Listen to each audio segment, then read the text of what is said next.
Families continue to work to rebuild after devastating fires here in Southern California. And of course, it's not just the Woolsey fire. Last year, we had a string of horribly destructive fires recently that broke out in just the past month alone, leaving some homeowners with nothing. We're joined by Audrey Hope, a trauma recovery therapist, to talk about how those affected can deal, cope, move on, move forward. Thanks so much for being here. Absolutely. You were just evacuated. Yes, I was evacuated. I live in Brentwood. Let me tell you, being a trauma therapist, but having those fires show up by your door is the most frightening thing. Yeah. And plus, where I work, Seasons Rehab in Malibu, it burnt down a year ago. Wow. So I have a personal... Yeah, you know firsthand what it's like. What are the first emotions people are feeling when first they're evacuated and then they learn their home is burned to the ground? What are they first feeling, and how do they then deal with those emotions? Well, there's a lot of shock, and usually with trauma, it comes later. You don't really experience it till later. The body has an amazing survival mechanism to get you through it. But after, when it really starts to hit you, there are like three main things you can do, okay? And I really recommend the first thing you do is you embrace an amazing new attitude. You really know that this will pass. Like a rebirth, kind of. A rebirth, it's going to get better, things get rebuilt. So you have to know that. You also, Tom, you have to seek therapy. You know, people say they're fine, I'm okay, and they're not. And so they can't hold it in. They have to seek help. And the most important thing, the final thing I recommend, you have to physically release the trauma. I think of it like having an atomic bomb inside your body, or a volcano, or a hurricane. And you can't just talk nice to a therapist. You have to expel it. You have to hit a pillow. You have to get it out. You have to do body therapy.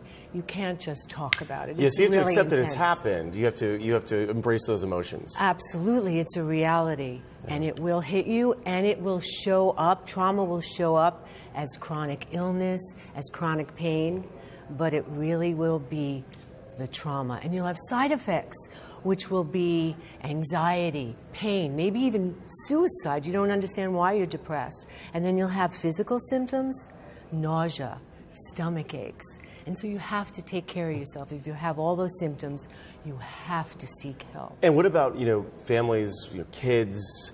How do they also have to bring them through that process as well? That is such a great question. Tom, that's a great question, because having done this for so long, kids know everything. Right. They're so sensitive. They see and feel everything. And so you have to talk to them. You have to be straight with them. And I recommend creating a story that has a happy ending, so that the parents would even know we go through dark times, but then the sun comes out tomorrow. Yeah. One of the victims of the fire last year was also at the borderline mass shooting. Their home burned down the next day.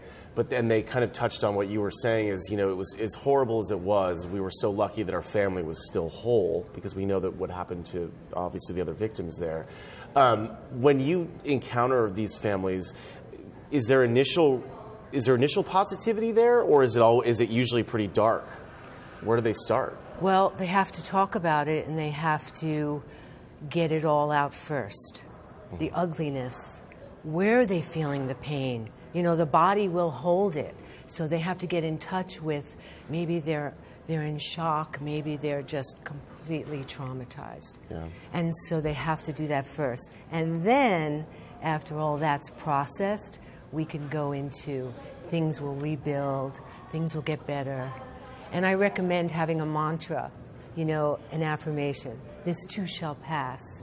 The sun will come out, and everything will get better. So let's say once you've rebuilt that house or your home, and you find a new home, whichever path you choose, is the trauma gone then, or can there be lingering symptoms even far down the road? Well, if you don't work it out years later, like I also helped trauma victims in the 9/11, and they came later. They didn't come right away. They came 4 years later. Interesting.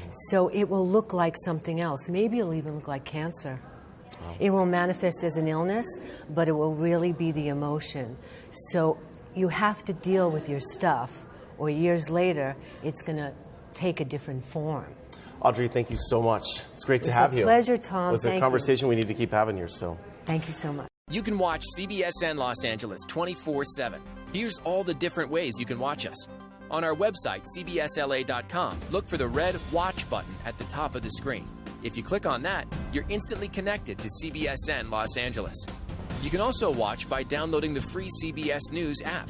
At the bottom of the screen is a live button. And here we are, CBSN Los Angeles.